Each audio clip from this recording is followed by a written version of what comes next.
Hello dear student, स्वागत है आप सभी का एक बार फिर से अपने चैनल टारगेट गुरुकुल पर। आज हम इस वीडियो में देखेंगे कि कैसे आप लोग यूपी स्कॉलरशिप के लिए अपना as a fresh student registration यहां पर कर सकते हैं। यूपी स्कॉलरशिप का जो रजिस्ट्रेशन पोर्टल है वो ओपन हो चुका है। तो आज हम यहां पर स्टेप बाय स्टेप देखेंगे कि कैसे आप लोग अपना रजिस्ट्रेशन यहां पर कर सकते हैं। ठीक है, क्योंकि आप फर्स्ट सेमेस्टर में हैं और अभी आपको पहले रजिस्ट्रेशन कराना पड़ेगा। जब एक बार रजिस्ट्रेशन हो जाएगा तो जब तक आपका ग्रेजुएशन रहेगा तब तक आपको रिन्यूअल कराते रहना है, फिर रजिस्ट्रेशन नहीं कराना है। रजिस्ट्रेशन आपका एक बार होगा। तो आज हम सीखेंगे कि कैसे हमें रजिस्ट्रेशन यहाँ पर करना है। ठीक है, तो सबसे पहले यहाँ पर आपको यूपी स्कॉलरशिप की जो ऑफिशियल वेबसाइट है इसको यहाँ पर आ जाना है। आप लोग देख पा रहे होंगे इंटरफेस यहाँ पर। ठीक है, छात्रवृत्ति एवं शुल्क प्रतिपूर्ति ऑनलाइन प्रणाली है। यहाँ पर सब कुछ आपका ऑनलाइन होगा। और यहाँ पर उसके बाद एक स्टूडेंट का यहाँ पर होम होम पेज पर आपको स्टूडेंट का ऑप्शन दिख रहा होगा। तो सिंपली बस आपको यहाँ पर क्लिक कर देना है। इसके बाद आपके तीन ऑप्शन आएंगे, जहाँ पर पहला ऑप्शन है आपका रजिस्ट्रेशन का, दूसरा है फ्रेश लॉगिन का और तीसरा है रिन्यूअल लॉगिन का। ठीक है, तो सबसे पहले ऑप्शन यानी कि रजिस्ट्रेशन वाले ऑप्शन पे आप लोगों को क्लिक कर देना है, क्योंकि आपको रजिस्ट्रेशन करना है। तो सिंपली आप लोग रजिस्ट्रेशन वाले पॉइंट पर यहाँ पर क्लिक कर देंगे। इसके बाद कुछ इस प्रकार का इंटरफेस आप लोगों के सामने आ जाएगा। ठीक है, जहां पर आपको तीन बॉक्सेस यहाँ पर दिख रहे होंगे। ठीक है, पहला है यहाँ पर ST SC और जनरल कैटेगरी के लिए। यानी ये जो बॉक्सेस हैं आपके तीन, ये कैटेगरी वाइज यहाँ पर डिवाइड किए गए हैं। तो इसमें आप लोग ST SC और जनरल कैटेगरी के स्टूडेंट्स, और इसमें OBC के, और इसमें माइनॉरिटी यानी अल्पसंख्यक के जो स्टूडेंट्स हैं वो अपना आवेदन कर सकते हैं। ठीक है, लेकिन आवेदन के यहाँ पर काफ़ी ऑप्शंस दिए हैं, इनमें से कौन सा करना है ये कन्फ्यूज़न है। तो यहाँ पर आपको post matric other than intermediate, ठीक है, क्योंकि आप पोस्ट मैट्रिक और इंटरमीडिएट के अलावा यहाँ पर आवेदन कर रहे हैं उसके अलावा, क्योंकि अब आप लोग ग्रेजुएशन लेवल पर आ गए हैं। ठीक है, तो पोस्ट मैट्रिक अदर देन वाले इंटरमीडिएट ऑप्शन पे फ्रेश पे आपको यहाँ पर क्लिक करना है, अगर आप ST SC जनरल कैटेगरी से हैं। अगर आप लोग OBC कैटेगरी से हैं तो इसी यानी post matric other than option intermediate पे आपको क्लिक करना है।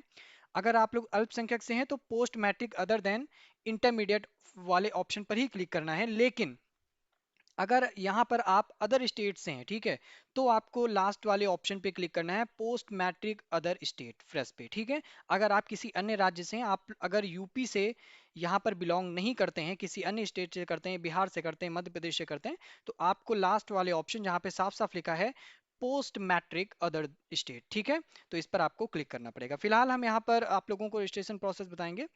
तो सिंपली आप लोगों को यहाँ पर post matric other than intermediate पर क्लिक करना है। मान लीजिए कोई जनरल कैटेगरी का स्टूडेंट है, तो post matric other than intermediate, अगर आप OBC के हैं तो OBC में कीजिएगा, अगर आप अल्पसंख्यक हैं तो अल्पसंख्यक में। ठीक है, मैंने यहाँ पर post matric other than intermediate पे क्लिक किया। ठीक है,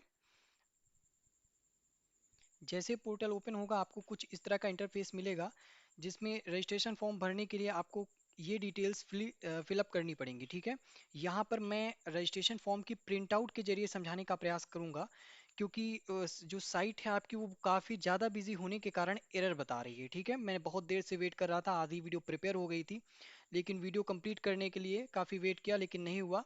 तो फाइनली मुझे प्रिंट आउट के जरिए ही ये समझाना पड़ेगा। लेकिन सारी डिटेल्स वही हैं, परेशान होने की बिल्कुल भी जरूरत नहीं है। ठीक है, जो चीज़ जिस चीज़ से लिंक होकर डिटेल आपको डालनी है वो मैं आपको यहाँ पर समझा दूंगा। ठीक है, तो जो जो डिटेल्स हैं सारी वही हैं, बस इसका प्रिंट आउट है, आप ये समझ लीजिए। ठीक है, इस वजह से मैं ऑनलाइन नहीं बता पा रहा हूँ, क्योंकि साइट बिजी होने के कारण वहाँ पे एरर बता रहा है। काफ़ी देर से मैं वेट कर रहा था लेकिन वो सही नहीं हुआ है अभी। ठीक है, तो सबसे पहले आपको रजिस्ट्रेशन संख्या वहाँ पर नहीं मिलेगी, क्योंकि ये फॉर्म भरने के बाद रजिस्ट्रेशन संख्या मिलती है। ठीक है, इस वजह से रजिस्ट्रेशन संख्या का ऑप्शन वहाँ पे नहीं होगा, क्योंकि अभी आपने फॉर्म नहीं भरा है। ठीक है, आप अपना नाम डालेंगे, वहाँ पर जो भी आपका नाम होगा, आप अपने फादर का नाम डालेंगे, फिर आप अपनी माता का नाम डालेंगे। इसके बाद रिलीजन पूछेगा, तो जो आपका रिलीजन होगा जैसे ही क्लिक करेंगे वहाँ पे ऑप्शन आ जाएंगे, जो रिलीजन होगा आप अपना रिलीजन डाल देंगे। इसके बाद आपसे वर्ग या जाति समूह के बारे में पूछेगा। ठीक है, किस आप कैटेगरी से आते हैं इसके बारे में पूछेगा। तो इसमें जैसे ही क्लिक करेंगे तो आपके पास यहाँ पर तीन ऑप्शन आ जाएंगे, एक SC ST और एक जनरल का। क्योंकि आपने जनरल वाला चूज किया था, अगर मैंने एग्जांपल दिया है जनरल का, तो वहाँ पे तीन ऑप्शन थे आपका, SC ST और जनरल। ठीक, अगर OBC करेंगे तो डायरेक्ट OBC आपका आ जाएगा, उसमें कोई दिक्कत की बात नहीं है। लेकिन जैसे ही जनरल हैं अगर आप, तो जनरल आपको चूज करना है। फिर इसके बाद आपको अपनी डेट ऑफ बर्थ डालनी है। ठीक है, ध्यान रखिएगा, डेट ऑफ बर्थ आपकी वही पड़ी होनी चाहिए जो आपकी 10th की मार्कशीट में लगी है। ठीक है, ये बात आपको ध्यान में रखनी है, वही डेट ऑफ बर्थ आपकी होनी चाहिए जो 10th की मार्कशीट में आपकी है और जो आधार कार्ड में दी हुई है। ठीक, 10th की मार्कशीट के बेस्ड पर ही पूरा यहाँ पर आपको फिलअप करना है। ठीक है, जो आपकी हाई स्कूल में मार्कशीट लगी है उसके तहत। अगर हाई स्कूल की मार्कशीट में आपकी डेट ऑफ बर्थ अलग पड़ी है, ध्यान रखिएगा, अगर हाई स्कूल की मार्कशीट में आपकी डेट ऑफ बर्थ अलग पड़ी है और आधार कार्ड में डेट ऑफ बर्थ अलग पड़ी है, तो आपको 10th की मार्कशीट के आधार पर ही डालनी पड़ेगी, आधार कार्ड के आधार पर नहीं डालनी पड़ेगी। ठीक है, तो फिर आपको आधार कार्ड अपडेट कराने की जरूरत है। ठीक है, अपडेट कराइए, उसको सही कराइए। अगर 10th की अलग है और हाई स्कूल की अलग है, ठीक, सॉरी, अगर हाई स्कूल की अलग है और आधार की अलग है, तो आपको आधार अपडेट कराने की जरूरत है यहाँ पर। ठीक है, जो हाई स्कूल की होगी वही आपको आधार में रखना है। ठीक है, तो हाई स्कूल के आधार पे आप अपनी डेट ऑफ बर्थ डालेंगे, इसके बाद आपका जो लिंग है वो मेल या फीमेल जो होगा वो आप डालेंगे। ठीक है, फिर इसके बाद आपको दो ऑप्शन देगा, एक मोबाइल नंबर का, एक दूरभाष का। दूरभाष आपको नहीं डालना है, लेकिन मोबाइल नंबर आपको डालना पड़ेगा। ठीक है, ध्यान रखिएगा, आपको वही मोबाइल नंबर डालना है जो आपके आधार से लिंक होगा। ठीक है, ये चीज ध्यान रखनी है, वही मोबाइल नंबर डालना है जो आपके आधार से लिंक होगा। ठीक है, ये बात नोट कर लीजिए। वहां पे ऑप्शन खुद आएगा, खुद नीचे लिखा होगा यहाँ पे रेड पेन से कि ऐसा ऐसा नंबर डालना है, मोबाइल नंबर जो कि आपका आधार से लिंक हो। ठीक है, दूरभाष नंबर नहीं डालना है, मोबाइल नंबर, मोबाइल नंबर का अलग ऑप्शन होगा जो आधार से लिंक होगा। इसके बाद ईमेल आईडी मांगेगा, ईमेल आईडी आप डाल देंगे। फिर इसके बाद आपका ऑप्शन आएगा हाई स्कूल बोर्ड का, मतलब कि आपने हाई स्कूल जो बोर्ड है किस बोर्ड से किया है, सीबीएसई से किया है या फिर आपने यहाँ पर यूपी बोर्ड से किया है। ठीक है, तो ये आप जो भी होंगे, अगर मान लीजिए यूपी बोर्ड है तो यूपी बोर्ड डाल दीजिएगा। फिर इसके बाद पूछेगा कि हाई स्कूल बोर्ड का आपका रोल नंबर क्या है। ठीक है, जो हाई स्कूल का आपने एग्जाम दिया था उसका रोल नंबर क्या है, वो आप यहाँ पर देख लीजिएगा, आपके एडमिट कार्ड पे लिखा होगा। ठीक है, और एक और हाई स्कूल की डिटेल आपको डालनी है आगे, जिसमें आपको हाई स्कूल उत्तीर्ण करने का वर्ष, ठीक है, किस वर्ष आपने हाई स्कूल अपना यहाँ पर पास किया है। ठीक, और इसके बाद विश्वविद्यालय संस्था का नाम पता जहाँ से आपने हाई स्कूल उत्तीर्ण किया है। ठीक है, तो ये डिटेल यानी हाई स्कूल से संबंधित यहाँ पर आपको डिटेल रखनी है, सारी डिटेल जो होंगी वो हाई स्कूल पर बेस्ड होंगी। ठीक है, फिर कह रहा हूँ, अगर आपका यहाँ पर, अगर आपका जो डेट ऑफ बर्थ है वो हाई स्कूल की जो डेट ऑफ बर्थ है वही डालिएगा। ठीक है, और अगर आपके आधार में अलग है, हाई स्कूल में अलग है, तो जो हाई स्कूल में है उसी को अपडेट कराइए आधार में।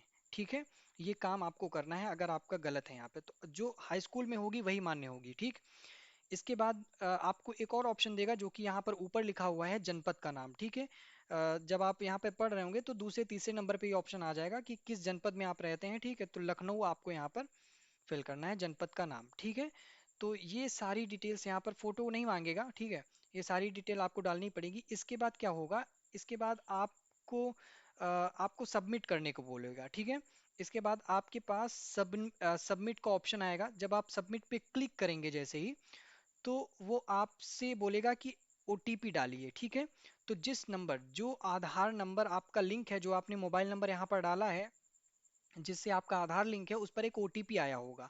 ठीक है, जब आप उस ओटीपी को वहां पे डालेंगे उसके बाद आपसे बोलेगा नीचे कैप्चा, उसी ओटीपी के बाद आपसे कैप्चा मांगेगा, उस कैप्चा को आप फिलअप करके जैसे ही सबमिट पे क्लिक करेंगे आपका रजिस्ट्रेशन यहाँ पर कंप्लीट हो जाएगा। लेकिन एक चीज ध्यान रखिएगा कि आने वाले समय में एक चीज की बहुत जरूरत लगेगी, वो है आपका इनरोलमेंट नंबर। ठीक है, इनरोलमेंट नंबर जो है वो बहुत ही इंपॉर्टेंट है, आपको एक कॉलेज से मिलेगा। ठीक है, तो ये चीज़ ध्यान रखिएगा, एनरोलमेंट नंबर यहाँ पर कंपलसरी है और आपकी जो फीस रिसिप्ट है वो भी लगेगी। ठीक है, तो जो डिटेल्स बाकी हम बता देंगे कि कौन कौन से डॉक्यूमेंट्स लगेंगे, ये हम बाद में बता देंगे, लेकिन रजिस्ट्रेशन कैसे करना है ये सारा प्रोसेस मैंने यहाँ पर आपको समझाया। लेकिन बहुत कोशिश की मैंने कि आपको ऑनलाइन ही समझाया जाए, लेकिन नहीं हो पाया। ये प्रिंट आउट रखा हुआ था, मेरा ही प्रिंट आउट है जिसके थ्रू मैंने आपको समझाने का प्रयास किया है। कुछ डिटेल्स आपको यहाँ पर फिल नहीं करनी है, जैसे आपका रजिस्ट्रेशन संख्या हुआ, क्योंकि जब आप फॉर्म फिल कर रहे हैं, जब फिल हो जाएगा तब आपको रजिस्ट्रेशन संख्या मिलेगी। मेरा फॉर्म फिल हो गया था, इस वजह से मुझे रजिस्ट्रेशन संख्या मिली है और मैं पीडीएफ पे पढ़ा रहा हूँ, बस समझा रहा हूँ। ठीक है, और इसके बाद ये छात्रा उपरिवर्तित नाम ये नहीं डालना है। ठीक है, ध्यान रखिएगा कि मोबाइल नंबर कंपलसरी है, दूरभाष नंबर कंपलसरी नहीं है। ठीक है, और वहाँ पे एक चीज़ और होगी, पहले ही नोटिस में दिया होगा कि जो आपकी जिस डिटेल के आगे स्टार बना होगा वो आपके लिए मैंडेटरी है, डालना ही डालना है।